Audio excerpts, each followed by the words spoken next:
¿Qué es el presupuesto?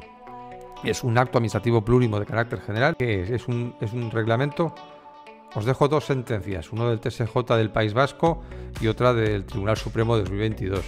En estas dicen que el presupuesto, en cuanto a una disposición de carácter administrativo, no puede ser objeto de recurso a través de los recursos administrativos, sino que tienen que ir al contencioso administrativo. Bueno, pues de forma indirecta la jurisprudencia, que es a lo que vamos, nos ha ido reconociendo el carácter normativo del presupuesto, es decir, que estamos ante una norma.